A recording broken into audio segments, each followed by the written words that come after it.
Fala, galera!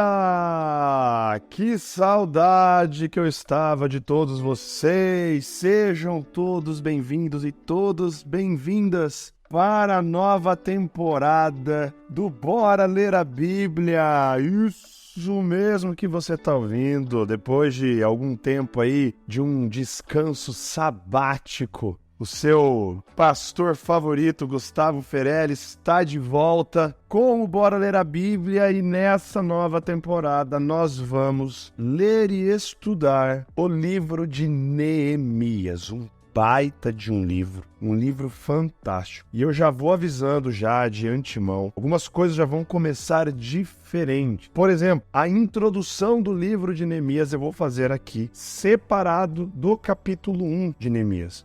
Para o dia que você quiser só ouvir a introdução, que vai falar de contexto histórico, quem escreveu e tudo mais, você já vai ter o episódiozinho ali separadinho, só para você ouvir aquele ali, para você não precisar ficar procurando, caçando, enfim. Então, já vai se ajeitando aí na cadeira, na cama, no sofá, no carro, aonde você estiver ouvindo esse episódio, vai pegando sua caneta, seu lápis, que eu sempre aconselho, sempre está pronto aí com uma caneta para fazer anotação, com sua Bíblia, aquela Bíblia que você gosta de rabiscar, um caderninho legal que você gosta de fazer as suas anotações.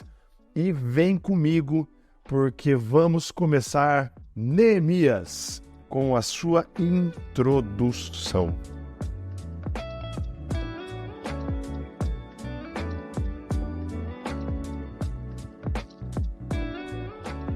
Bom, livro de Neemias, quem escreveu esse livro? A tradição judaica, gente, ela identifica o próprio Neemias como o autor principal do livro histórico. Existem outros estudiosos, outros autores, que afirmam que o livro de Neemias foi escrito basicamente por Esdras, com alguns inputs, com algumas adições depois de Neemias. Inclusive, caso você não saiba, o livro de Esdras e Neemias, eles eram um só. Ele era um livrão gigante chamado só Livro de Esdras. Lá para o ano 1500 agora da nossa era que o livro foi dividido em dois. Inclusive, mais uma informação, diz os estudiosos que o livro de Crônicas, que vem logo antes de Esdras, então se você está lendo aí a Bíblia numa sequência, você nota que vem primeiro livro de Crônicas, segundo livro de Crônicas, Esdras e Neemias. Todos esses, vários autores dizem que foram escritos por Esdras. E só no livro aqui, do que nós conhecemos hoje como livro de Neemias, algumas partes foram escritas pelo próprio Neemias e o resto foi escrito por Esdras.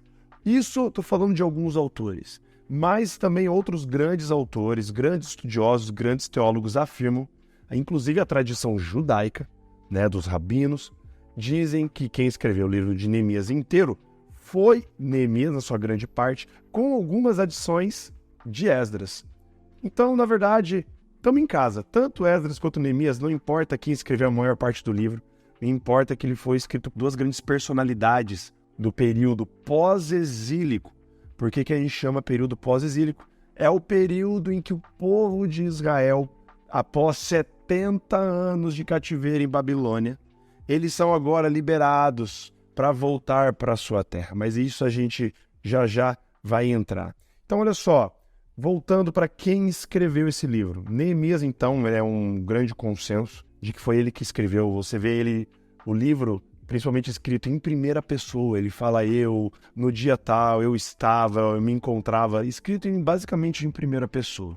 E quem é Neemias? Neemias, não temos muitas informações sobre seu passado, a gente não sabe onde ele nasceu, em que momento, quantos anos ele tinha, mas o que a gente sabe é que, já no primeiro capítulo, nós encontramos ele adulto, servindo na corte real do rei Artaxerxes, rei da Pérsia, como copeiro.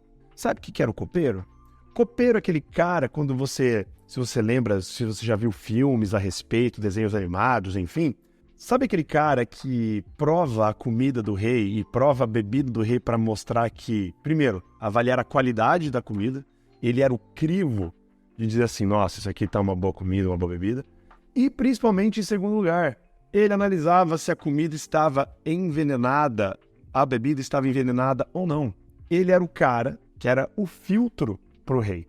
O rei, antes de experimentar, antes de comer qualquer coisa, beber qualquer coisa, o copeiro que vinha aí dava uns gole ali, dava uma experimentada na comida, para mostrar pro rei, olha aqui, rei, não tá nada envenenado. Por quê? Porque, cara, a gente conhece a história aí dos reis, não só dos reis de Israel, mas dos reis ao longo da história, e a gente sabe que não tem nada de ficção que a gente viu, por exemplo, quando quem assistiu já viu falar de Game of Thrones. É um puxando o tapete do outro, é traição atrás de traição, é filho traindo o pai, matando o pai, é tio, cara, é uma matança. Então o rei estava numa posição de poder, mas o rei não podia confiar em ninguém. Por isso que existia a função do copeiro, que era para demonstrar que, pelo menos envenenado, ele não estava sendo ali morto. E Neemias era esse cara, judeu, que ao invés de escolher voltar para Jerusalém, ele escolhe permanecer na corte. Por quê? Porque a gente vai analisar depois ali, o livro ele se inicia no ano 444 a.C. Nesse período já tinha acontecido 2 grandes viagens de retorno do povo judeu ali do reino da Pérsia, que agora é reino da Pérsia, para Jerusalém, juntamente com Esdras. O livro anterior a Neemias, o livro de Esdras, conta esse retorno das 2 primeiras viagens. Neemias escolhe não voltar com o povo judeu. Ele escolhe ficar na corte, servindo o rei, uma posição de prestígio, uma posição de confiança dentro da corte real. Imagina, você ter o privilégio de estar ali na presença do rei todos os dias. Café da manhã, almoço, janta, ele tinha que ser um cara de muita confiança. Ele convivia com o rei mais do que com as próprias esposas do rei. Lembra que esposas precisavam, a gente vai ver no livro de Esther, que as esposas do rei tinham que pedir permissão para entrar na presença do rei. Aqui Neemias não, Neemias é um cara que tem que ser de confiança do rei, porque ele é o cara ali que experimenta as comidas, as bebidas e enfim.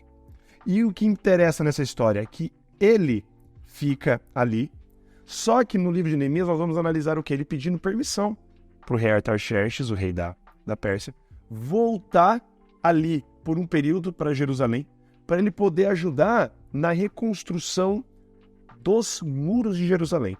Esdras, um sacerdote, quando ele retorna, ele lidera a reconstrução do templo. Agora Neemias, no livro que nós vamos estudar com o nome dele, ele vai liderar a reconstrução dos muros. Neemias, então, ele pode ser lido como se fosse uma sequência do livro de Esdras mesmo, uma sequência cronológica. Embora tudo era parte de uma única obra só. Como eu disse, os livros eram juntos, não tinham separação. A separação veio ali para o ano 1440 e tantos, 1500. Então a gente está nesse período do ano 444 e a narrativa do livro inteiro se encerra lá pelo ano 430. Então se passam aí mais ou menos 14 anos entre o começo do livro e o fim do livro de Neemias, 14 anos, que é esse período que ele lidera. Esse livro de Neemias, ele registra esses últimos eventos históricos do Antigo Testamento. Olha só, cronologicamente, o Antigo Testamento acaba no livro de Neemias. O livro de Esther, que nós iremos dar para frente, ele acontece ali entre a primeira e a segunda viagem de Esdras, que a Esther também é uma rainha, na presença do rei persa, intercedendo pelo povo judeu, mas ali a história de Esther se localiza entre o livro ali de Esdras e o de Neemias, paralelamente está acontecendo. E por que esse livro é tão importante? Qual que é a diferença de eu estudar o livro de Neemias? Para mim, pastor Gustavo, faz toda a diferença por quê? E é importante por quê? Porque Neemias era um leigo. Ele não era um sacerdote igual Esdras, descendente da linha sacerdotal de Arão, que veio e tal. Cara, Neemias era um qualquer. Ele era um copeiro.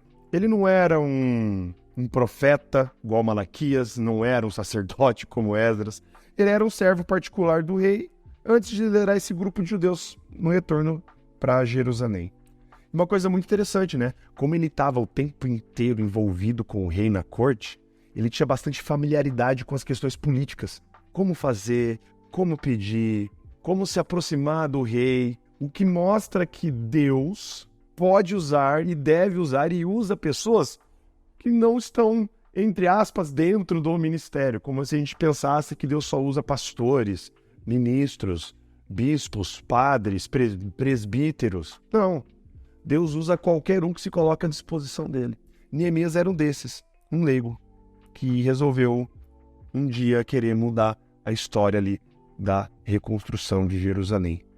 Neemias lidera pelo exemplo, Neemias lidera por abrir mão da sua mordomia, ele abre mão dessas regalias de estar sempre ali na presença do rei para voltar para liderar um povo que estava ali machucado, recém-saído da escravidão, de um exílio, vai voltar para um lugar para ajudar a reconstruir os muros de uma cidade, de um lugar irrelevante politicamente, de um povo judeu que estava sofrendo oposição, e ele vai sofrer oposição, mas ele lidera pelo exemplo, não só no exemplo dele ser um leigo e se preocupar com isso, mas também que para mim é uma das coisas principais do livro, a vida de oração que ele tinha.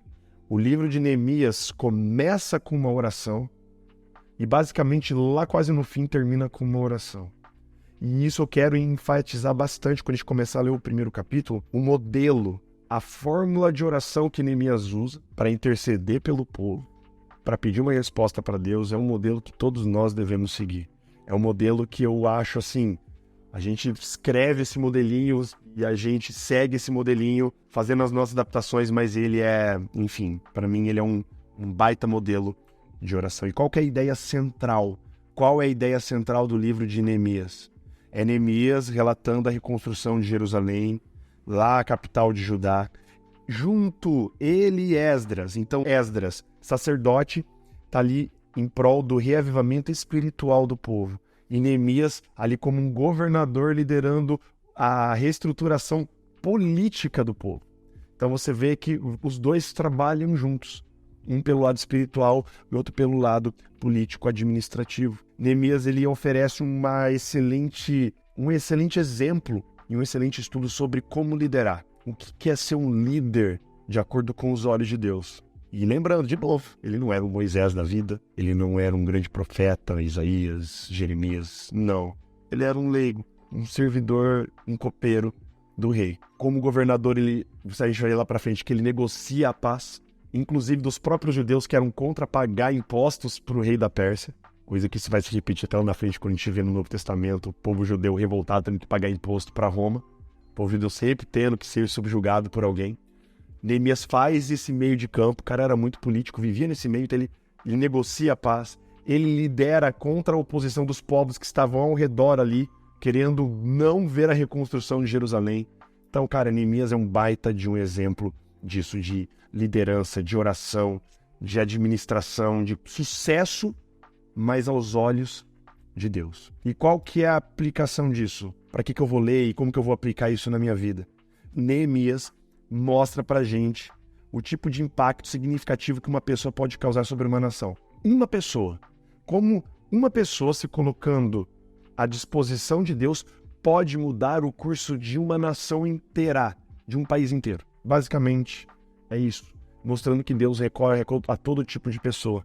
Não só um ministro, não só alguém envolvido com as ações religiosas, mas Deus usa e quer usar todo tipo de pessoa. Basicamente é isso, gente. Eu espero que você junto comigo aí, nós possamos embarcar nesses próximos dias, nesse maravilhoso estudo de Neemias. Então, terminando aqui, se quiser já pula para o próximo episódio, que nós iremos ler e estudar Neemias capítulo 1. É isso aí, galera. Um grande beijo, um abraço para vocês, valeus e falou!